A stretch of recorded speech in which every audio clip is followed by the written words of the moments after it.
नमस्ते भारत। हम हैं गाजीपुर में, उत्तर प्रदेश। भैया एक प्रॉपर आपका नाम और एड्रेस बताइए। उत्तर प्रदेश के गाजीपुर जिले के मोहम्मदाबाद तहसील के भांवरकुल ब्लॉक का ये अवथही गांव है। और ये मेरा नाम दिवाकर राय जी। और मेरा मोबाइल नंबर 9005682010 है। ये बहुत अच्छा किया। फार्मर पूछेंगे ये वीडियो के बाद में। मैं बलराम किसान और हम यहाँ बनाना फार्मिंग देखने आए हैं। और आज 5 फरवरी 2021। आइए दिखाइए। आगे से चालू है या बंद है? नहीं, ये बंद है। झटका गड़बड़ करता है नहीं तो। ये आपने क्या डिस्टेंस पर लगाया है इसको? ये डिस्टेंस मेरी है 5 फीट, लगभग 5 फीट से थोड़ी लाइन से लाइन। हाँ, लाइन से लाइन। और पौधे से पौधे की 6.5 फीट दूरी है। 6.5 फीट। हाँ, बलराम भाई को पूरी तरह से फॉलो नहीं किए हैं। यहाँ थोड़ा पौधे से पौधा 6.5 है और ये लाइन से लाइन 5 फीट है। 5 है। ओके। अभी ठंडी का असर जो दिख रहा है यहाँ पर पता चलेगा। लगभग हर प्लांट में जब हेवी चिलिंग ठंड आई थी, बहुत एकदम जो सुखा दे, तो ये जिन जिन पत्तों में पानी को बर्फ बना दिया था, पानी पत्तों के अंदर पूरा पानी रहता है, जो पोंगा निकल रहा था वो बर्फ बन गया था। उस समय का ये पूरा दौर है। ये पूरा पत्ता ख़त्म हुआ, उसके बाद ये पत्ता ख़त्म हुआ और फिर जैसे टेम्परेचर चालू हुआ तो ये पत्ता केवल असर हुआ। और अभी जो पत्ता निकल के आ रहा है फरवरी में, जैसे जैसे टेम्परेचर बढ़ रहा है, ये उसका सिंबल है कि अब ये पत्ता सही से आ रहा है। आप अगर पूरे फील्ड में भी देखेंगे, नज़र दौड़ाएंगे, तो जहाँ ठंड लगी थी ये वो वाला पत्ता था, पूरा ख़त्म हो गया था। कई फार्मर क्या करते हैं, नए किसान जो रहते हैं वो डर जाते हैं कि भैया हमारा तो केला ख़त्म हो गया है, अभी हमने निकाल देना चाहिए। कई किसानों ने ट्रैक्टर चला दिए हैं। मैं बार बार यही बोलता हूँ कि आपको ठंडी से घबराने की ज़रूरत नहीं है। एक दौर आता है जब डोरमेंसी में केला चला जाता है, नीचे से पत्ते हटेंगे भी। और ये जिन पत्तों का पानी जो रात में, मतलब वो पीरियड जो रहता है ना, उस समय आपके उत्तर भारत में बर्फ ही बनेगा, जैसा फ्रीज लगा दिया हो 3 बजे से सुबह 7 बजे के बीच में, तो आप खेत में जैसे बर्फ इसके ऊपर चादर आ गई हो, तो पत्ते के अंदर का पानी बर्फ बन गया। फिर उसके बाद का असर बढ़ा, फिर टेम्परेचर थोड़ा बढ़ा और अभी जो टेम्परेचर सुधर रहा है ये इसमें ठीक हो रहा है। अभी ऐसा नहीं है कि इसमें वायरस आ गया है या जमाने भर का कुछ हम ट्रीटमेंट कर लें, लेकिन सबसे बढ़िया रहता है पानी प्रबंधन। हमें इस चिलिंग से बचना है। तो अब ये किसानों को पता नहीं रहता है कि 3 दिन बाद की चिलिंग कितनी रहेगी। तो हम गूगल आंटी का प्रयोग कर सकते हैं, उसमें वेदर रहता है। अगले 7 दिन का वेदर दिखाता है, 15 दिन का वेदर दिखाता है कि अनुमानित किस दिन टेम्परेचर ज़्यादा से ज़्यादा डाउन जाने वाला है, किस दिन अप होने वाला है। तो वो हम उसको ट्रेस करके अगर इरिगेशन करेंगे कि हमें पता चला है कि 3 दिन बाद टेम्परेचर एकदम डाउन जाने वाला है और हमारे खेत में पानी लगाने में 3 दिन लगेगा, तो आज से पानी देना चालू करो। जब जब डाउन गया, मतलब आपकी जड़ों के पास ताज़ा पानी रहना चाहिए। एक चीज़ इसमें मैं और जानना चाहता हूँ कि पीछे मैं यही किया था, जब मुझे पता चला कि अब बहुत तेज़ी से ठंड आने वाली है, तो उसके 3 से 4 दिन पहले मैंने पानी इसमें दिया। ये फ्लड इरिगेशन है और उसके बाद इसमें नए पोंगा आने स्टार्ट हो गए, लेकिन उसके बाद बहुत अधिक हमको डैमेज दिखा। अचानक सडनली जो है वो सारे पोंगे खत्म हो गए और एकदम से नुकसान। और जो लोग पानी नहीं दिए उस दरमियान, तो उन लोगों के साथ इस तरह की कोई घटना नहीं हुई। उनका न पोंगा आया, न उसमें कोई जलन हुई, न वो सड़न हुई। जैसा था वैसे जैसा था वो अभी डोरमेंसी में खड़ा रहा, न कोई मूवमेंट नहीं। इसका मेन प्रोग्राम क्या रहता है, ये कैसे टचअप होता है, मैंने हर बार बताया गया है आपको, और यहाँ पर भी मैंने शायद बोला था कि आपको OD1 पानी देना है। नमस्ते जी।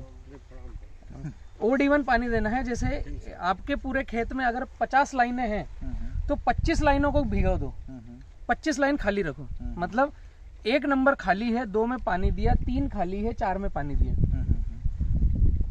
वापस जब पानी मांगेंगे या फील्ड पानी चाहिए फील्ड को, तो फिर 1 में देंगे, 2 को खाली रखेंगे।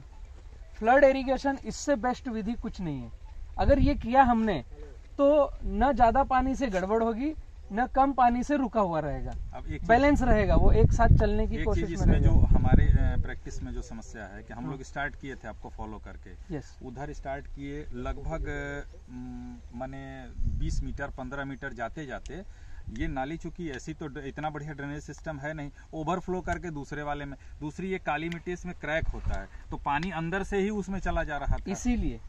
इसीलिए आपको OD1 करना है कि थोड़ा बहुत जाएगा उसे जाने दो। आपने यहाँ पर पानी दिया, अब ये अंदर से क्रैकिंग भेज करके यहाँ तक तो आ गया, आ जाता है। मतलब पौधे को तो पानी मिल गया, तो इस तरफ मिला कीचड़ 8 दिन के लिए, और इस तरफ मिला केवल मॉइस्चर, इसीलिए OD1 करना है। अगर हमने पूरे में दिया तो सब दूर कीचड़ कीचड़ कीचड़। जब जब केले के पास या किसी भी प्लांट के पास कीचड़ है तो वो किसी भी मूवमेंट को एक्सेप्ट नहीं करेगा, रुक जाएगा, सुस्त अवस्था में पानी पिएगा लेकिन रुकेगा। और जब जब वापसा कंडीशन है तो वो न्यूट्रिशन भी अपटेक करेगा, पानी भी पिएगा, फोटोसिंथेसिस भी स्पीड से करेगा और प्रकाश संश्लेषण में अपना भोजन पचाने का काम भी स्पीड से करेगा। हम इसीलिए कि एक तरफ तो कीचड़ दिया लेकिन दूसरी तरफ का जो एक्टिवेशन है वो वापसा कंडीशन रहेगा तो पौधा न्यूट्रिशन अपटेक करते रहेगा। काली मिट्टी जहां भी है, जहां क्रैकिंग आता है वहां भेज कर जाएगा। तो आपने उधर पानी दिया, यहाँ दिया, तो मैक्सिमम आपको सूखा केवल इतना मिलता बीच में, वो भी मुश्किल से, लेकिन वो जल्दी टूटता। बजाय हर लाइन में पानी देने के हम अनजाने में एक लाइन भीग गई वो बात एक अलग है, हम हर लाइन को भिगा रहे हैं तो उसमें पानी अगर हमारे खेत में 1 एकड़ में 10 लाख लीटर गया है और हम एक लाइन छोड़कर भिगा रहे हैं तो 6 से 7 लाख लीटर पानी जाएगा। वो जो पानी बचा तो उसने कुछ जमीन को सूखा रखा। अब ये जो भीग कर आ गया है और जो सूखी जमीन ये उसको सोखेगी तो कीचड़ की बजाय भेज होगा। ये कैलकुलेशन गड़बड़ हो गया। हम लोगों को ये लगा कि जैसे अगर पानी ओवरफ्लो कर रहा है तो एकदम से स्ट्रिक्टली हमको नहीं करना है और नहीं तो फिर हमको पूरे के पूरे नाली में चला देना है। ये जो आपका कैलकुलेशन है कि अगर हम 1 लाख लीटर एक बीघे में या 1 एकड़ में देते हैं और अगर 70,000 लीटर दें तो 30,000 लीटर के लिए तो वो एब्जॉर्ब करेगा। हाँ, वो बच गया, बची हुई जमीन उसको वहाँ तेजी से वापसा बनेगा, तेजी से वापसा वहाँ उस जमीन पे। हाँ, ये सही है। फ्लड इरिगेशन में वापसा बनाने का इसके अलावा कोई तरीका ही नहीं है। एक्चुअली मेरी भी गलती है कि मैं जब भी OD1 बोला हूँ ये समझा नहीं पाया हूँ। हाँ, आपका ये क्वेश्चन निकला उसमें ये समझाने को आया है। ये टेक्निकलिटी OD1 इसलिए है। ड्रिप कंडीशन में तो आप वापसा बना सकते हो, वो तो रेगुलर बना सकते हैं कि पूरे खेत में मुझे 20 ही मिनट पानी देना है, बस उतना ही देंगे, वो उतना ही देना है, खत्म। ये कोई गड़बड़ी नहीं है। अभी जो पत्ता आ रहा है ये एकदम बेस्ट रिकवरी पर है। थोड़ा इसको काउंट कैसे किया जाता है बता दीजिए। पत्ते काउंट कैसे करेंगे? पांडे जी का भी प्रश्न है कि यस कैसे करेंगे। अभी आपके जो नीचे के पत्ते दिख रहे हैं ना, ये जो गए हैं ये काउंटिंग में आएंगे। 1 2 3 4 5 और 6 पत्ते नीचे हैं आपके। 7 8 9 10 11 12 13 14 15 16 17 18 19 और ऊपर पोंगा 20 पत्ते यहाँ पर हैं और 15 हो रेड कर लें। और ऑलरेडी आप नहीं, इसमें 5 जो नर्सरी के हैं वो यहाँ काउंट होंगे। आपने रेवा का प्लांट लिया है ना, तो वहाँ के 10 ही काउंट होंगे। अच्छा। और अदर कंपनी का लोग है जिसकी ज्यादा साइकिल है तो उसका 15 काउंट करना है। तो 20 और 10 30। अभी इसको ठंडी में रुकने की वजह से ये पूरे 20 पत्ते और देना बाकी है। 20 पत्ते देना बाकी है। मतलब आज की तारीख से जैसे ये चौड़ा पत्ता आया है और आज 5 फरवरी को टेम्परेचर जैसे बढ़ रहा है और हम इसे अब जो मैं फर्टिगेशन शेड्यूल और चार्ट दूंगा तो इसने आज की तारीख से यहाँ पर आप मार्किंग करो कि हम जो इस पर ट्रीटमेंट आप कर रहे हैं क्या ये 5 से 6 दिन में एक पत्ता वापस दे रहा है। 5 से 6 दिन में। हाँ, केले का कैलकुलेशन क्या है, नॉर्मल क्लाइमेट, नॉर्मल परिस्थिति, ना बहुत तेज चलना ना धीमे चलना, 5 से 6 दिन में एक पत्ता। अभी ठंडी चल रही है इसलिए मैं 6 दिन जोड़ रहा हूँ, वरना MP में 5 दिन में एक पत्ता। और एक पत्ते से दूसरे पत्ते में 5 इंच की दूरी, जैसे ये पत्ता निकला है और इसके बाद ये जो पत्ता निकला है इसमें 5 इंच की दूरी, ये नजदीक आ गया है। प्लांट को हम खेत में जाकर देखें तो ऑब्जर्व क्या करें, वरना हम खुद ही समझ ले कि कुछ गड़बड़ है। तो मार्किंग कुछ पत्तों को किया। अभी ठंडी का टेम्परेचर मुझे बताओगे आप रात में कितना है? रात में यहाँ 10 11 हाँ, यही में 10 मान के चलिए। तो हम अभी मानेंगे 15 फरवरी तक 7 दिन में एक पत्ता। थोड़ा टेम्परेचर अप होगा तो हम फिर वहां से 6 दिन में एक, फिर 5 फरवरी लास्ट तक, और मार्च 1 से 5 दिन में एक पत्ता। तो ये हमारी ठंडी को मैच करते हुए हम यहाँ पर ठीक चलेंगे। इस हिसाब से अभी जो क्लाइमेट है उसके बनिस्पत। तो अभी आप फाइंड आउट कीजिएगा मार्किंग करने के बाद कि 7 दिन में एक पत्ता चालू होगा जो मैं ट्रीटमेंट दूंगा उसके हिसाब से। तो 7 दिन में एक पत्ता, 5 इंच गैप और 5 इंच तने की मोटाई एक महीने में। एक महीने में अभी ये जो तने की मोटाई है ये जितनी भी है ये है लगभग 9-18 इंच है ना, 16 से 18 इंच है ये वर्तमान में, इसे दोनों बकेट में आ रहा है। तो अभी 5 फरवरी से 5 मार्च के बीच में 19, 20, 21, 22, 23 क्या ये 23 इंच पे चले गया? ये छोटे छोटे कैलकुलेशन है। ये अगर हमारे फील्ड में चल रहा है मतलब हम सही दिशा में चल रहे हैं, और इसमें कैलकुलेशन में गड़बड़ी मतलब हम कुछ कर नहीं पा रहे हैं, या जो बताने वाला है वो गड़बड़ है, या तो उसने बताया तो हमने नहीं किया, या जो बता रहा है वो दिशा ही कुछ अलग है और इसको अलग चाहिए। मेरे खेत में मिट्टी सूट नहीं कर रही, क्योंकि ऐसा भी नजर आएगा कि एक ही गाड़ी से पौधे आए भले किसी भी कंपनी के और 2 किसान के खेत में लगे, तो एक के यहाँ ग्रोथ अलग होगी, दूसरे के यहाँ ग्रोथ अलग होगी। हाँ, तो उनको ट्रीटमेंट अलग लगेगा क्योंकि उनकी मिट्टी क्या अपटेक कर रही है। आपने डोसेज भले एक दिन तारीख लगाया, एक कंपनी का पौधा लगाया, लेकिन आपकी फील्ड चेंज हो गई है। तो फील्ड चेंज होने से वहां का पीएच और कार्बन परसेंट चेंज होगा, तो उससे न्यूट्रिशन अपटेक की प्रोसेस चेंज हो जाएगी। अभी दोनों को एक ही डोसेज जा रहा है, तो फिर आपको फाइंड आउट करना है कि कौन स्पीड चल रहा है, कौन धीमे चल रहा है। उनके खेत में भी यही नियम लागू होगा। अभी ठंड का जो क्लाइमेट है, 7 दिन में एक पत्ता आपके उत्तर प्रदेश में फरवरी में, तो वहां अगर आगे पीछे है तो वहां भी फिर ट्रीटमेंट चेंजेस चाहिए। पौधे में गंध आ रहा है, सड़ गया होगा तो गंध आएगा। गंध कैसे आएगा? ये जो पत्ता बर्फ बना, पत्ते में का पानी बर्फ बना, और ये अभी तो सूख गया है। आपने कुछ इसमें फफूंदीनाशक वगैरह स्प्रे किया होगा, है ना? हाँ, कार्बन डिजिम का स्प्रे किया, तो ये फंगस आगे फैला नहीं, लेकिन ये फंगस बढ़ते बढ़ते अंदर गया तो ये सड़न करेगा और सड़न से बदबू भी आएगा। जो पानी रुक गया और वो फंगस में कन्वर्ट हो गया तो फिर वो नीचे तक गड़बड़ करेगा। वो जो सूख गया वहाँ तो नहीं आ रहा है, जहाँ थोड़ा गीला है गीला है वहीं पर आएगा। गीला है वहीं पर, 1-2 पौधे हैं वैसे, पौधे हैं आ गया। ये रिकवरी पर है। आपसे जो नए पौधे आ रहे हैं ना, ये ठीक हो गया है। ये आपका यहाँ पर दिक्कत हुआ, ठंड चालू हुई, उसके बाद यहाँ पर फिर बहुत ज्यादा एरर हुआ, सूख गया है, फिर ठीक आया। अब ये और इससे चौड़ा पत्ता आएगा। अच्छा। लेकिन अब ध्यान ये रखना है कि ये जो गैप है, इस गैप को बढ़ना चाहिए। इसने गैप ने बढ़ना चाहिए, एक 5 इंच की हाइट पर आना चाहिए। गंध का मतलब कुछ उसमें दिक्कत है। हाँ, उसमें फफूंदीनाशक चाहिए। ये जो है, ये पत्ते जो दूर हो रहे हैं, ये भी ठंड का असर है। ये जो पत्ते दूर हुए हैं ना, ये इसमें और आगे हैं जो कि ये जो पत्ते दूर हुए हैं, ये वही चीज है जो सेंटर पोंगा ये गल गया था आपका, है ना? ये इस पे ही सड़न आएगी आपको, है ना? ये जो सेंटर पोंगा गल गया, अब ये बदबू भी करेगा।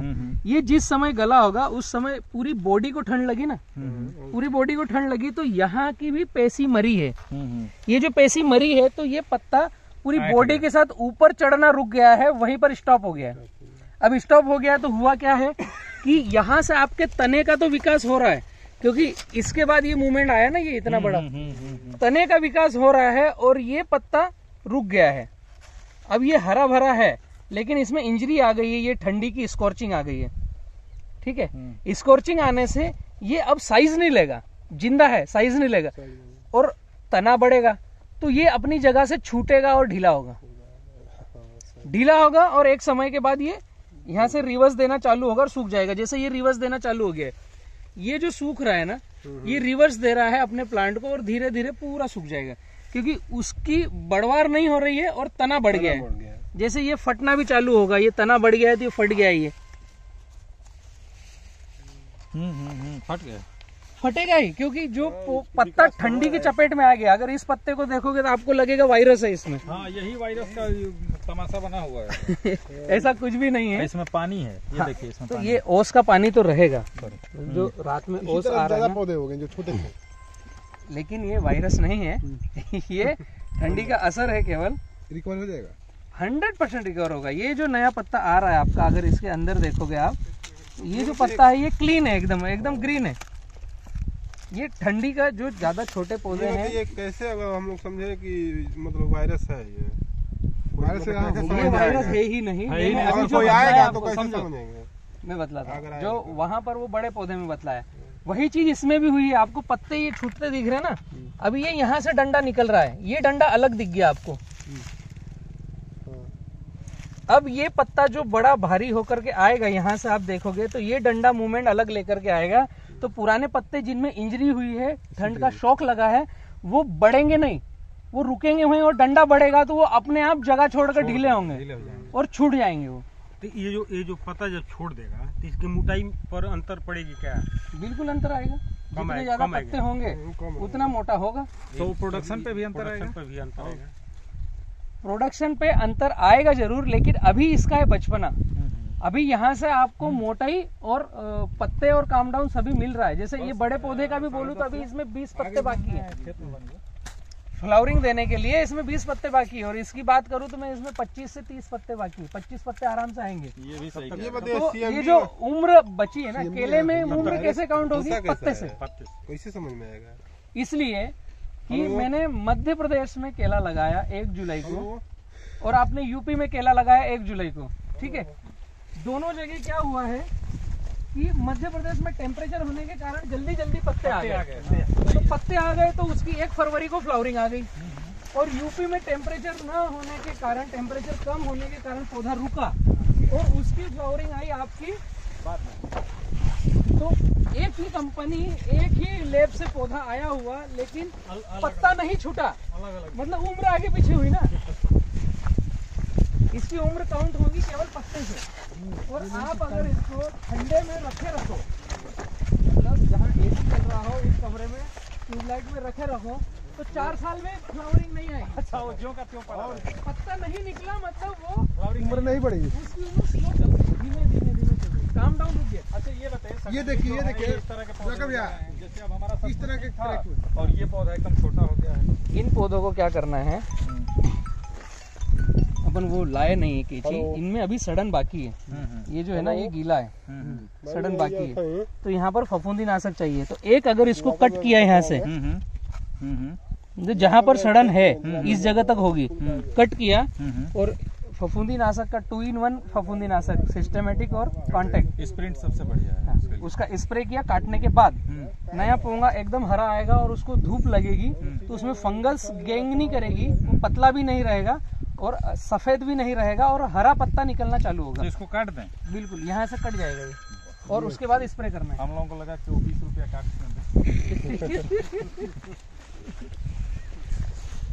ये है। हाँ, ये जैसे स्प्रे आ गया ना, ये तो ये सड़न अंदर जाना रुक गया है। अभी अंदर से जो नया खुलेगा वो आपका अच्छा खुल जाए। अगर इसको काटेंगे नहीं ना, तो नीचे वाला इसमें अटक के खुलेगा, वो समझ लेगा। तो इसको काट दें। ये जो ऊपर वाला पोंगी हमको लग रहा था, हम जगह 2 में काटे हैं, हम कटने का इसको कहाँ से काटे भाई? ये जहाँ पर कड़क आ गया है, ये देखो मैंने बताया ना, रुकने लगेगा ये उसकी गर्दन वहीं अटक गई है। ये नए वो भी सड़ गया है, समझ रहे हैं? ये अटक गया है, ये भी सड़ गया है। इसने स्वस्थ निकलना चाहिए अंदर वाले ने, तो बाहर वाले को काटना पड़ेगा। बस हो गया ये, अब ये खुल जाएगा, अभी कोई प्रॉब्लम नहीं। इसमें ये अंदर का आ गया ना, ये बाहर वाला खुल गया। ये सब हुआ कि ये आया नहीं है और ये सब हुआ, तो उसको काटेंगे तो नीचे से आएगा, नीचे से आएगा। समझ गया। केले में सेंटर पोंगा खराब होकर के अंदर तक नहीं उतरना चाहिए, बीच में रोक दिया, फफूंदीनाशक दे दिया, सही स्टार्ट निकलेगा। उसका आउटडोर का जो गेट है बंद है, खोल दीजिए। अटकन रुकेगी, अटकन रोकेगी, बाकी तो चलता रहेगा।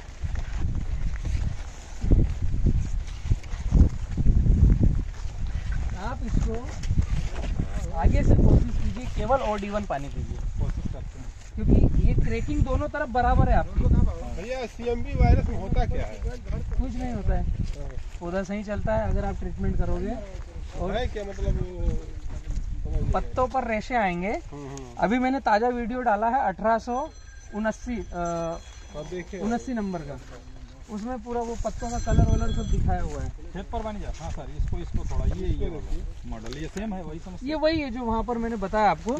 जी है ना, ये यहाँ से हल तो आने लग गया, ये पचपच खत्म हो गया है इसका, ये फंगस खत्म हो गया है और ये हरा कलर आना चालू हो गया है। समझ रहे हैं?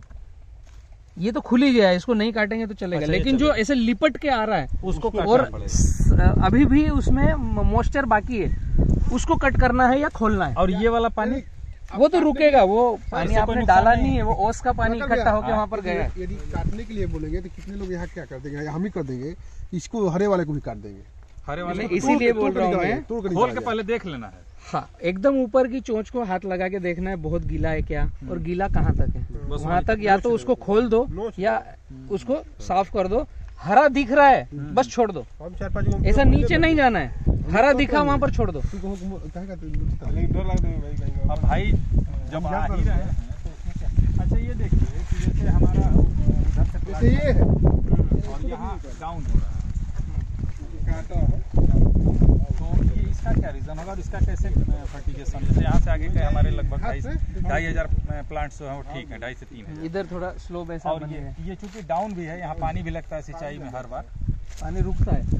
बारिश का भी पानी ऊपर ऊंचाई ऐसे ट्रेजेक्ट्री है तो यहाँ आके पानी थोड़ा ज्यादा लगता है। तो इसके लिए क्या अलग से किया जाए, इस तरह के जो ये जो डाउन फील्ड है ना, यहाँ पर आप क्या करो, जिन जिन जमीनों पर पानी ज्यादा रुक रहा है वहाँ पर पौधा धीमे चलेगा, इसीलिए हमें ओड-इवन चाहिए। मतलब यहाँ पर हमेशा तान रहे, ताकि एक बार बारिश आई और पानी ज्यादा आ गया तो उसको सोखने की क्षमता हो। तो सबसे पहला काम तो आप फ्लड इरिगेशन में ओड-इवन पर चले जाओ, जितनी जल्दी चले जाओ। एक दूसरा, ऐसी सभी जगहों पर अमोनियम सल्फेट का प्रयोग बढ़ा दो, जिसमें सल्फर की मात्रा ज्यादा आती है, क्योंकि पानी रुक रुक कर वहाँ की मिट्टी में बॉन्डिंग हो जाती है और पौधा चलने में स्लो होता है। और अमोनियम सल्फेट में सल्फेट आता है तो वो सल्फर के कारण से वो बॉन्डिंग टूटेगी और प्लांट को ग्रोथ अलग से मिलेगी। तो पूरे में जो कर रहे हो उसकी बजाय यहाँ पर अमोनियम सल्फेट थोड़ा बढ़ा इधर तो 10 दिन पानी लगा था ना। हाँ ये तो आइए ना दिखाते हैं, 10 दिन हमारा टिप तक डूबा हुआ पौधा भी स्वस्थ हो गया, जो पूरा डूबा हुआ था। हाँ एकदम ऊपर तक। अच्छा। 10 दिन उसके ऊपर मैंने पानी चला। अच्छा, केला बहुत सख्त जान है, आपको जल्दी छोड़ेगा नहीं, आपके ये वाला साथ पैच जो है ना, ये वाला पैच हमारा थोड़ा कमजोर है, और इसके लिए ये जो मैनेजमेंट है ये सब कब होगा, इसकी सफाई और ये सब मल्चिंग तो कराए थे देखिए वो, लेकिन घास ये तो बस निकाल के आप पौधे के पास डाल दो ना। अभी ये जो सफाई कराओगे आप, ये सारी सफाई निकाल करके आपको कहीं तो भी नहीं डालना है, ये जो भी निकलेगी ये पौधे के पास डालना है, समझ रहे हैं? ये जो निकली ये आपको पौधे के पास डालना है, इस तरीके से पौधे के आसपास डालना है, इस बेड पर नहीं डालना है। बचेगा ज्यादा तो बेड पे डालना है, फैलाना है, वरना पौधे के आसपास। और नाली में नहीं डालना, नहीं तो पानी दोगे तो नहीं, जाएगा नाली में कैसे? तो नहीं डालते हैं, ये तो हमेशा इसी ये में पड़ा नाली रहता और पाली प्रोग्राम है।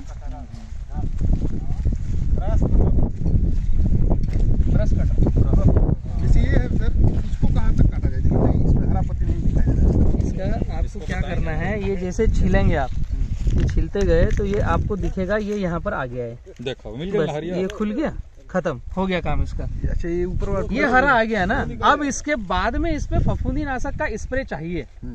आपने पूरे खेत में 3 लोगों को लगा करके ये ट्रीटमेंट करवाया और पीछे से सिस्टेमेटिक और कांटेक्ट फफूंदीनाशक दिया, इसमें रहेगा। बस ये अभी स्टार्ट हो गया। तो उसमें पूरा पर्याप्त दें कि हल्का सा? Spray general spray. अच्छा। हमें इन पत्तों पर स्प्रे दो या मत दो कुछ नहीं होगा, बीच में चाहिए हमें चाहिए यहाँ पर, पॉइंट पर। अच्छा। ताकि ये जो सड़न निकली है पचपच वाली ये रुक जाए, आगे ना बढ़े।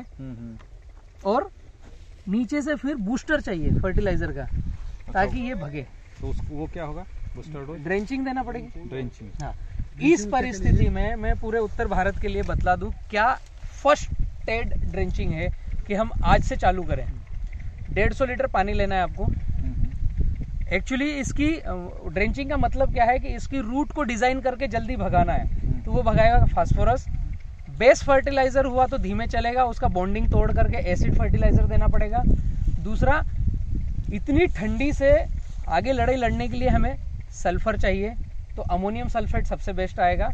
ये 2 चीज़ों का कॉम्बिनेशन हमने दिया तो ये फट बढ़ेगा। तो कॉम्बिनेशन कैसा देंगे, 150 लीटर पानी, 15 kilo DAP, 10 kilo ammonium sulphate, 5 kilo urea और 3 किलो पोटास। पोटास थोड़ा सा ही देना है, पोटास जाना चाहिए, लेकिन बहुत दिया तो प्लांट रुकेगा। वो ग्रोथ रेगुलेटर का भी काम करता है अगर ज़्यादा गया। ये चीज़ मिला करके इसमें 2 लीटर फास्फोरिक एसिड डालना है, तो ये पूरा बॉन्डिंग तोड़ करके उसको एसिड फर्टिलाइजर में कन्वर्ट करेगा।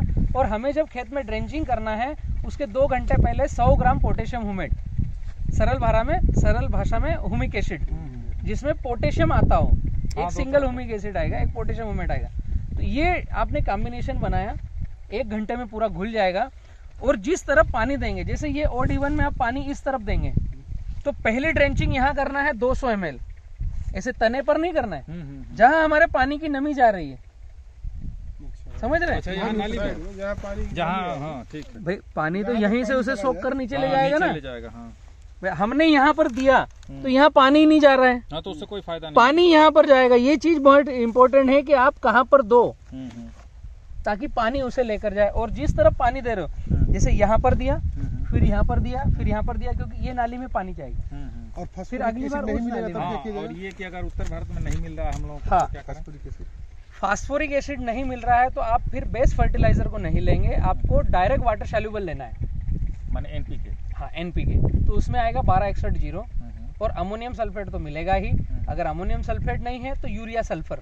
52-34 अगर लें तो 52-34 भी अच्छा है, लेकिन महंगा गिरेगा वो। हमें फास्फोरस और नाइट्रोजन और सल्फर, ये 3 चीज ज्यादा देना है सर, हम लोग पोटास कम देना है। तो उसकी मात्रा कितनी होगी? इससे पहले हम लोग जो आपको शेड्यूल बताए थे, इसमें फास्फोरिक एसिड न डाल करके केवल DAP और अमोनियम डाल करके ड्रिंचिंग करें, वो सब बेकार हो गया। बेकार नहीं हुआ, वो धीमे लगेगा। इस परिस्थिति में हमें क्विक लगाना है। DAP पोटास बना ही हुआ है पौधे का भोजन, लगेगा, लेकिन वो धीमे धीमे लगेगा। यहाँ के बैक्टीरिया उसे बेस की बजाय एसिड में कन्वर्ट करेंगे जब लगना चालू होगा। ठीक है, तो अभी हमने क्या करना चाहिए, ऐसी फील्ड को ठंड से रिकवर करके एकदम बढ़ावा देने के लिए आपका 200 लीटर पानी, 15 किलो या 10 किलो, क्योंकि अब ये बजट ज्यादा हो जाएगा, आप काउंटिंग करोगे तो बजट बढ़ेगा। तो 15 किलो 1261 अमोनियम सल्फेट हो तो 15 किलो अमोनियम सल्फेट। अगर अमोनियम सल्फेट नहीं है तो 15 किलो यूरिया और 1 किलो सल्फर WDG। या तो अमोनियम सल्फेट लेना है या यूरिया सल्फर लेना है। अमोनियम सल्फेट तो 1261 अमोनियम सल्फेट और 5 किलो पोटास, ये कॉम्बिनेशन हो गया आपका। हमारे पास फास्फोरिक एसिड नहीं है तो, और वही आपका पोटेशियम हुमेट, और उसकी ड्रिंचिंग करना है। तो ये ड्रिंचिंग आपको करना पड़ेगी हर पानी लगाने के पहले। हर पानी लगाने के पहले आप अगर इसमें OD1 दे रहे हैं तो 7 दिन में पानी देना पड़ेगा, क्योंकि दूसरी तरफ क्रैकिंग आ जाएगा। क्यों? आपने उसमें 1 नंबर में 1 तारीख को पानी दिया, तो यहाँ पर क्रैकिंग ऑलरेडी 7 दिन पहले के पानी की है। तो यहाँ पर फिर 7 दिन बाद पानी दिया तो वहाँ 15 दिन हो गए ना उस नाली में वापस। तो उसमें 7 दिन के 7 दिन आपको पानी लगेगा। यही चीज आपके केले को दौड़ाएगी और भगाएगी। सर, ये पौधा जब छोटा तभी 200 ml दे रहा था, आज बड़ा भी हो गया तभी 200 ml। खाली दूरी घटती जाएगी। एक चीज, जैसे आपने फ्लड इरिगेशन के लिए ये बताया, जो लोग ड्रिप पे जा रहे हैं वो ड्रिंचिंग किस जगह पे करें? वो ड्रिप में देंगे। ड्रिप जहाँ बूंद गिरेगा वो ड्रिंचिंग हो गई, अलग से करना नहीं है। स्टार्टिंग में तो ड्रिंचिंग शेड्यूल पौधे के तने से दूर कोई सा भी खाद देना है, पौधे से 1 थंब दूर। यहाँ पौधा लगा है तो 6 इंच दूर उसके देना, उसके पहले नजदीक दोगे पौधा सड़ जाएगा, मर जाएगा। एक चीज और है सर कि कुछ हमारे प्रोग्रेसिव फार्मर हैं, yes, yes. ये लोग ये पूछ रहे हैं कि अगर ड्रिंचिंग न करके बेसल में कोई और जुगाड़ हो तो बताइए। ये लोग ड्रिंचिंग से थोड़ा घबरा रहे हैं। बेसल में फिर जुगाड़ आपको थोड़ा साइजेबल फर्टिलाइजर लेना है और 15 दिन में एक बार करना है। एक्चुअली हम अभी ठंड से निकल कर बाहर आ रहे हैं, तो अभी फरवरी के महीने में पूरे उत्तर भारत को मेहनत करना है। मैंने फरवरी क्यों चयन किया यहाँ पे आने के लिए, इसीलिए चयन किया कि मैं खुद भी सीख लूं कि और बेहतर क्या उत्तर भारत को गाइड कर सकूं। और दूसरा, ठंडी कम हो रही है, टेम्परेचर बढ़ रहा है, तो यहाँ से हर केले के प्लॉट को ट्रीटमेंट किया जा सकता है एकदम ग्रोथ देने के लिए। अगर मैं पूरा कंप्लीट कर लेता हूँ, ये पौधा है तो इसे बेस्ट फर्टिलाइजर दे दो, धीमे धीमे ये ले लेगा। अभी ये जो पौधे हैं, ये 3 पौधे ये जो हैं, इनको इससे ज्यादा स्पीड देना पड़ेगा। डिपेंड करेगा आपकी फील्ड में कंडीशन क्या है। अगर ये कंडीशन है तो आप दिमाग मत लड़ाओ, ड्रेंचिंग दो। और ये फील्ड है तो बेस्ट फर्टिलाइजर दे दो, क्योंकि ये तो पौधा खुद भी रिपेयर होने लग गया, टेम्परेचर बढ़ गया तो पत्ता आ गया है। समझ रहे हैं? एक चीज और है सर, ये इस तरह से यहाँ ये क्या है, ये जो दिख रहा है, ये ठंडी से पेशी मरी हुई है। ठंडी से ये एक बार जो आपको फोटो भी भेजे थे। हाँ, ये जो है ना डॉट डॉट डॉट दिख रहा है जो, ये क्लोरोफिल मर गया है और वो पीला पड़ के सूख रहा है। अब ये धीमे धीमे धब्बे में कन्वर्ट हो जाएगा। जिस रात को ठंड थी उस रात को ये क्लोरोफिल बर्फ बन गया था। तो कोई दिक्कत नहीं है, कोई बीमारी नहीं है ना, कोई बीमारी नहीं। ये मौसम इफेक्ट है। ये पत्ता आज नहीं तो कल गिर जाएगा, फिर नया पत्ता। ये मौसम इफेक्ट है, मौसम का इफेक्ट हुआ है, उसकी वजह से इसको इंजरी आई है। एक चीज और चलते हुए बात करते हैं। ये है, जैसे मान लीजिए हम लोग मल्टीप्लेक्स का NPK यूज करते हैं, उसका 250 रुपये किलो मिलता है हम लोग को, और वहीं इफको का लेते हैं तो 90 या 85 रुपये का मिल जाता है। तो दोनों में क्या डिफरेंस होगा? इफको को भी ले सकते हैं कि मल्टीप्लेक्स में लेना पड़ेगा? ये बैक्टीरिया है या रासायनिक है? रासायनिक है, प्योर। दोनों रासायनिक है। दोनों रासायनिक है।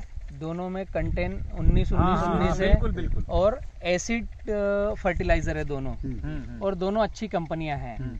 तो अगर इफको 19 लिख करके 18 देगा तो उसकी गाड़ी चलेगी नहीं, कोई ना कोई केस कर देगा, है ना एकदम। तो ये एक हमें डिसाइड करना है कि हम किसको पैसा दें। इफको भी ब्रांड अच्छा है, मल्टीप्लेक्स भी ब्रांड अच्छा है। हमें अगर रमेश के साथ ही दोस्ती बिताना पसंद है तो रमेश के साथ पान खाओ, चाय कोई डिफरेंस नहीं लेगा। 19 और एक ही ग्रेड का है, तो दोनों अच्छी कंपनी है, कोई सब ले सकते हैं। वो रेट काम डाउन आपको समझना है। एडिडास है, कोई रिबॉक है, एडिडास है, पुमा है, अभी वो ग्रेड ऊपर नीचे होगा।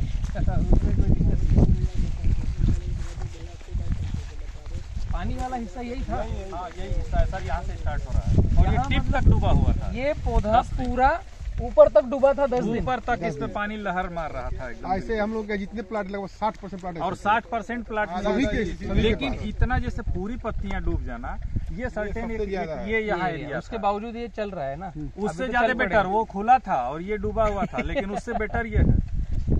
लेकिन इसमें हमने अलग से क्या किया कि चाचा ने एक बार सुझाव दिया कि जैसे जब बारिश खत्म हुई और पहली जुताई इसकी टीलिंग छोटे पौधे थे तो हम लोगों ने की, तो इन्होंने ये कहा कि इसको क्यों ना एक बार और पानी नहीं देते हैं, लेट करते हैं। और बाकी सारे फील्ड में हम लोगों ने दिया, और उसके बाद से ये बाकी फील्डों से इसकी स्पीड ज्यादा रही जब एक बार रोक के पानी दी। इसीलिए ओड इवन आपके हर जवाब में आपके प्रश्न जो पूछ रहे हो वही उसका आंसर भी छिपा है, इसीलिए ओड इवन चली।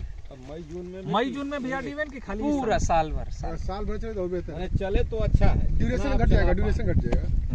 उसी को चलाओ, जितना चला पाओ, नहीं केवल ओड इवन को ही चलाओ। लेकिन ओरिजिनलिटी है कि कितना चला पा रहे हैं। जैसे अभी बेसल में खाद डालने वाली बात हुई ना, तो ये यहाँ की लोकल समस्या है। समस्या है कि हम लोग जैसे मिर्च की खेती करते हैं तो यहाँ ड्रिंचिंग लगा दिया, खाद डाल दिया, काम खत्म। बेसल में ही सारा। नहीं, बेसल में आप क्या कीजिए, फिर बड़ा डोज लीजिए ऐसी फील्ड को जो बड़े पौधे हैं। नहीं, वो समझ में आ गया। 15 दिन में बड़ा डोज एक तरफ डाला, फिर दूसरी बार पानी दे रहे हो तो दूसरी तरफ डाला। हम लोग दिसंबर में क्या किए थे, जो छोटे पौधे हैं दिसंबर में आपने बेसल डोज दिया। दिसंबर महीने में जो आप बताए थे कि 15 दिन पर 2 बार बेसल डोज कर दीजिए, लेकिन उसका कोई रिस्पांस हमें दिसंबर में नहीं मिला।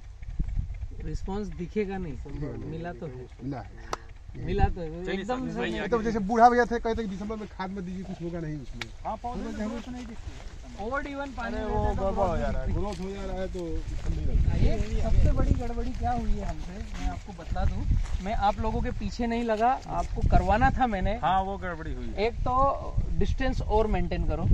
ये 7 है, इसको ले जाओ। ये 6.5 लिए, 7 लेने में भी डर गए। इसको ले जाओ 9 पे। ठीक है, इसको ले जाओ 9 पे, ये तो 5 ही रहेगा। और ठीक यहाँ पर जिस दिन पौधा लगा रहे हो उसी दिन नेपियर घास लगा दो। मतलब आपके खेत में 1 एकड़ में 1000 पौधे आएंगे, लाइन से लाइन 5, पौधे से पौधा 9, और बीच में नेपियर घास के पॉइंट भी 1000 आएंगे। ठीक है, एक भी पौधे में ऐसा दाग धब्बा नहीं आएगा। नेपियर पौधा कहाँ से है? नेपियर घास, गन्ना घास जो गन्ना घास, नेपियर का बीज मिल जाएगा या वो पेरी मिलेगी, वो लगा दो। हम बात कर रहे हैं एक ही बार आप रेवा से पौधा लो, जीवन में कभी पौधा खरीदना मत, उस चीज की मैं बात कर रहा हूँ। दूसरा, हम इसकी बात ही नहीं करेंगे, समझ रहे हो कि ये ठंड आ गई। एक्चुअली केला क्या है, पत्तों का आवरण, इसमें हड्डी नहीं है, ये पत्ते जुड़े हुए हैं, जैसे पत्ता गोभी, समझ रहे हैं। अगर मैं इसको छील दूं तो ये गायब हो जाएगा। जैसे प्याज पूरा छील दिया तो गायब हो जाएगा, अंदर हड्डी नहीं है। नेपियर घास में हड्डी है, खाली हड्डी है। तो जो ठंडी रात आएगी वो हड्डी सोख लेगी और इसको इंजरी नहीं होगी। जैसे आप जर्किन पहन रखे हो, ये काहे के लिए है कि ठंडी आपकी चमड़ी तक न जाए। तो इसको इंजर नहीं करेगा, वो खुद इंजर हो जाएगा और उसकी हाइट थोड़ी रहेगी ज्यादा। समझ रहे हैं? जैसे ही आपका फरवरी आया आप उसको काटो और जानवरों को खिलाओ। ऑलरेडी हमें जानवरों के लिए घास चाहिए ही। 15 फरवरी के बाद जैसे टेम्परेचर बढ़ता है, आपका टेम्परेचर हुआ कि 20 डिग्री तक आ गया, 18-20 डिग्री पर आ गया, तो नेपियर का कोई काम नहीं है। तो पहले एक निकाला एक छोड़ा, एक निकाला एक छोड़ा, फिर अगली बार जानवरों को खिलाना है तो निकाल ही दिया, फिर उसको निकाल दिया। पूरे खेत के एक साथ कभी नहीं निकालना है। तो फिर आ जाएगा उसमें से। आने दो ना, जब ये बड़ा हो जाएगा तो अपने आप रुकने लगेगा। हाँ, धूप नहीं मिलेगी। सही। हमें ये चाहिए पूरे उत्तर भारत में ठंडी से कंट्रोल के लिए। और जो ये आपकी तार बाउंड्री है, इस पूरी बाउंड्री पर गन्ना घास, वही नेपियर पूरी ऐसे सटा करके कि बाहर से देखने वाले को लगे कि यहाँ गन्ना घास लगी है, केला नहीं है। अगर ये काम किया आपने तो एटलीस्ट कम से कम 10 साल एक ही खेत में हम केला चलाएंगे और हर 8 से 12 महीने के अंदर लेंगे कटिंग। क्योंकि पहले साल हमने नेपियर लगाया इसको ठंड रोकने के लिए, दूसरे साल उसका बेबी खुद रहेगा। मतलब आपके खेत में 2000 पौधे हर साल रहेंगे, हर समय रहेंगे, हर साल नहीं हर समय। एक तो फ्लावरिंग दे चुका होगा और एक उसका बच्चा रहेगा, तैयार हो रहा है। तो फिर वो दोनों रहेंगे, पत्तों की संख्या रहेगी, ये कैनोपी ढकी हुई रहेगी, तो ठंड अंदर कम जाएगी, इंटर नहीं करेगी। तो अभी शुरुआत में हमारे 1000 पौधे हैं 5x9 पे, तो नेपियर घास उसको प्रोटेक्ट करेगी और ये अति आवश्यक है यूपी में काम करना। जैसे इनके यहाँ जो दूसरे साल वाली क्रॉप है, हाँ। उसमें ठंड का असर नहीं है। नहीं होगा, मैं वही बोल ही रहा हूँ कि दूसरे साल आपको नेपियर की जरूरत नहीं है ना, पहले साल जरूर, केवल पहले साल की ये प्लांट हमारा सुरक्षित बच जाए। एमपी जैसी कटिंग क्या आ सकती 12 महीने में, तो वो उसी से संभव है। यस, आगे चलना। ऐसे काम हो जाएगा। पहली बरसात जब हुई, हाँ, जब सब डूब गए, हाँ, तो सब हमको कोसने लगे हाँ, कि कहाँ से कहाँ लिया करके फंसा दिए। आज ये रिजल्ट देख रहे हैं, खुद डूबने के बाद भी ठीक है। इसमें मिर्च लगा, वो तो नदी के मुहाने में इस साल लगा दिए हैं।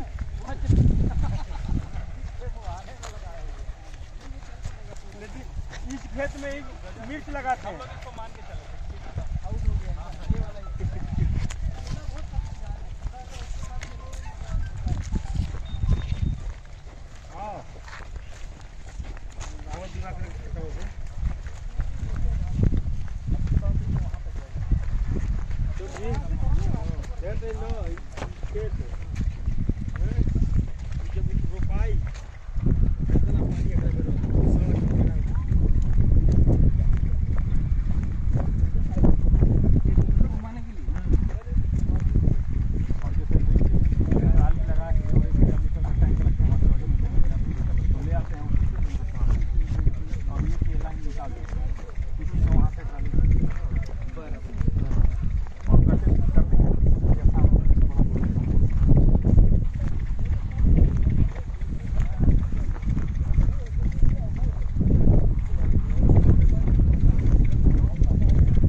मनीष, पूरा प्लाट का साइज ही यहाँ से डाउन हो गया। हाँ, ये और इनको काफी स्ट्रेस है इस मामले में कि हमारा साइज क्यों डाउन है।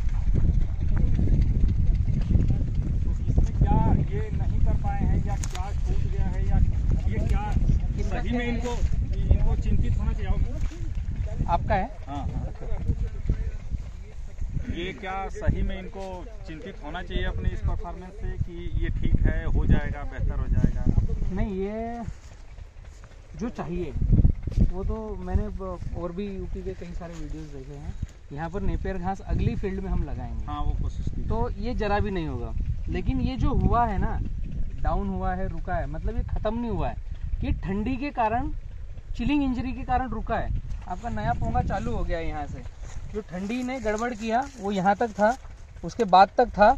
अभी ये टेम्परेचर बढ़ने से ऑटोमेटिक ठीक हो रहा है। ये मेन खेल है क्लाइमेट कंट्रोल। उसके बाद में हम एफर्ट लगाएंगे कि पानी कैसा दें और फर्टिगेशन कैसा दें और हमारे एफर्ट क्या लगाएं। सबसे पहला क्लाइमेट कंट्रोल। तो एक तरीके से ये रुका है तो ऐसा लगता है कि पास वाला ज्यादा 1 फीट बड़ा है तो मैं पीछे हूँ। दूसरे तरीके से इसने पत्ते कम दिए हैं तो उससे अच्छा बंच इसका आएगा। जितने पत्ते ज्यादा आएंगे स्वस्थ, उतना ज्यादा अच्छा बंच आएगा। जितने जल्दी पत्ते आकर के इंजर्ड हो गए, बीमार हो गए, उतना अनमेच्योर्ड बंच आएगा, क्योंकि वहाँ के पत्ते की काउंट डाउन करेंगे। हाँ। तो इससे कम से कम 3 पत्ते ज्यादा हैं। तो वो अपने ज्यादा लाइफ वो यूज कर चुका है। वो यूज कर चुका है और यूज करी हुई लाइफ ठंड में अटक गई है, क्योंकि वो पत्ते तो खुल गए हैं। समझ रहे? समझ रहा हूँ। अभी जो पत्ते ठंडी में आ गए वो खुल गए हैं, मतलब वो अब डंडा जो तेजी से चलेगा तो जो ठंडी वाले पत्ते वो तो खुलकर सूख जाएंगे, यहीं रुक जाएंगे, लंबे नहीं चलेंगे। तो ऐसा ही यहाँ पर होगा कि ये जो ठंडी वाले पत्ते हैं ये सूखेंगे और रुकेंगे, तो इसका डंडा नया पत्ता आना ज्यादा बाकी है तो मोटा रहेगा, उसका डंडा ज्यादा पत्ता आ चुका है तो पतला रहेगा। तो उसी के मुताबिक हमारा इस मामले में इनका एक्सपीरियंस है इस एरिया में। हम इनको बता रहे सबसे बढ़िया है। हाँ। एक दिन बता रहे थे कि खरगोश के चाल मत चलिए, कछुए के चाल चलिए, केले में लेट चलेंगे। सिंह साहब के क्षेत्र में छठ मैया आती है, दो गाड़ियां हमसे मांगे, लेकिन हमारे पास केला नहीं था। इसमें कैसा है, 20 रुपये तक केला बिका। शायद भैया लेट आए थे। इसके पत्ते कितने आ रहे हैं उस पर फ्लावरिंग आएगा। ठंडी में पूरा उत्तर भारत रुकता है तो हम भी रुके। अभी हमें इसको स्पीड से चलाना है। आप यहाँ से काम डाउन काउंट कीजिए कि आपको किस महीने कटिंग लेना है। अभी इसके पत्ते अगर हम देखेंगे तो 1 2 3 4 5 6 7 8 9 10 11 12 13 14 15, ठीक है। वहां पर हमने शायद 20 पत्ते गिने हैं। मैंने बोला ही 3-4 पत्ते ज्यादा है। 20 पत्ते हैं और 10 पत्ते ऑलरेडी 15 और 10 पत्ते लेप के, तो आपके 25 पत्ते हो चुके हैं। 25 पत्ते आना बाकी है, ठीक है। अब यहाँ पर आप एक टैग लगाइए और 25 पत्ते के बाद फ्लावरिंग ले लीजिए। तो जैसे जैसे टेम्परेचर बढ़ेगा और आपकी ड्यूटी बढ़ेगी तो पत्ता 5 दिन में एक लिया तो 1 महीने में 6 पत्ते, 7 दिन में एक पत्ता लिया तो 1 महीने में 4 से 5 पत्ते। तो जितनी जल्दी पत्ते लाएंगे उतनी जल्दी फ्लावरिंग आएगी, जितने धीमे पत्ते लाएंगे उतनी लेट फ्लावरिंग आएगी। तो आप काम डाउन कैलकुलेट कर सकते हो आपको किस महीने हार्वेस्टिंग लेना है, काटना किस महीने, माल किस महीने काटना है। क्योंकि फ्लावरिंग आएगी उसके 90 से 100 दिन के बाद माल कटेगा। आप अगर वहां से रिवर्स जाएंगे कि आपको अक्टूबर में माल काटना है तो अक्टूबर, सितंबर, अगस्त आपकी फ्लावरिंग आपको चाहिए जुलाई लास्ट में, 15 जुलाई से 1 अगस्त के बीच में फ्लावरिंग चाहिए। तो अभी अगर इसकी हम बात करें कि इसको हम 1 जुलाई लास्ट में फ्लावरिंग ले तो जुलाई पूरा, जुलाई, जून, मई, अप्रैल, मार्च और फरवरी रनिंग स्टार्ट हुआ है। 6 महीने बचे हैं। हमारे पास 25 पत्ते लाना बाकी 4 पत्ते हर महीने। तो आपका स्लो प्रोग्राम से चला, बहुत ज्यादा नहीं भगे, धीमे नहीं चले तो आप अक्टूबर में इसका माल काटोगे। आपको सितंबर में माल काटना है, थोड़ा बूस्टर देना पड़ेगा। आपको अगस्त में माल काटना है तो बहुत बूस्टर देना पड़ेगा। ये छोटा सा कैलकुलेशन है। और आपको नवंबर में माल काटना है तो जो आप देना चाह रहे हो उससे कम करना पड़ेगा। समस्या यहाँ क्या थी कि हम लोग ये नहीं जानते थे कि 50 पत्ते के बाद ही फ्लावरिंग होगी। यस, हम लोग ये जानते थे कि एक सर्टेन टाइम अगर अपना स्पेंड कर लेता है, पौधा जी लेता है, हाँ। तो उसके बाद फ्लावरिंग आएगी। जैसे गेहूं में होता है, हाँ, चने में होता है, मिर्च में होता है, मटर में नहीं। होता है। ये 50 पत्ते की भी पूरा भारत सुनेगा तो ये केवल उत्तर भारत के लिए है। महाराष्ट्र, मध्य प्रदेश, राजस्थान के लिए नहीं है। वहाँ गर्मी है तो वहाँ ज्यादा हीट रहती है। इसमें 10,000 कैंडल रोशनी पड़ती रहती है तो वो जल्दी आता है, अनमेच्योर्ड होता है। उसके लिए 50 पत्ते काउंट नहीं रहेंगे। आप में ठंडी में कई दिनों तक तो सूर्य देवता आए ही नहीं थे। हाँ, तो 1.5 महीने यहाँ पूरा का पूरा गर्भधारण और पूरी उम्र काम डाउन होगी। भाई साहब का जो एक्सपीरियंस है ये बताए कि पिछली साल इनके जो भी बंच इनकी जुलाई में आनी शुरू हुई या आई है, या जो पंकज जी हैं कहाँ गए, इनकी जो फ्लावरिंग शुरू हुई जुलाई में, उस फ्लावरिंग का वेट जब वो हार्वेस्टिंग हुई तो सबसे ज्यादा कहाँ गए पंकज जी? पंकज जी बताएंगे कि ये दोनों लोगों का सटा हुआ प्लाट आप देखे थे, आप उस प्लाट को विजिट किए थे? तो पंकज जी का प्लाट था और भाई साहब का प्लाट था। इनका प्लाट जो है वो जब हार्वेस्टिंग हुई, जो मई एंड में, जून फर्स्ट वीक में जो फ्लावरिंग हो गई थी, उसका वेट जो है वो 23 किलो एवरेज 25 किलो का एवरेज आया। यस, और इनका 30 किलो, इनका 30 प्लस आया जुलाई वाला एवरेज। एवरेज। और शुरू में ये भी हम ही लोगों की तरह रो रहे थे कि हम लोग हमारा पौधा नहीं चल रहा और भाई साहब का ज्यादा चल रहा है। यस, तो असली ये गणित नहीं हम लोगों को पता थी कि वो हम पत्ते लोगों की के वजह से हाँ होता कि है। 50 पत्ते आने के बाद ही फ्लावरिंग आएगी। Yes. हम लोगों को ये था कि जुलाई में तो आ ही जाएगी, अरे जून में आ ही जाएगी। हम लोग पिछड़ गए हैं, मोटाई कैसे जून से मिलेगी? पहले मोटा कर लिया जाए। हाँ, मोटा कर ले। ये चीज जो है ना वो बहुत बड़ा एक कंसेप्ट क्लियर हो गया। हाँ, और अब कोई नहीं घबराने वाला। अब हम तो सूतल जी अभी लेवे को दिसंबर में क्या काम है, इसी भी रखा। Okay sir.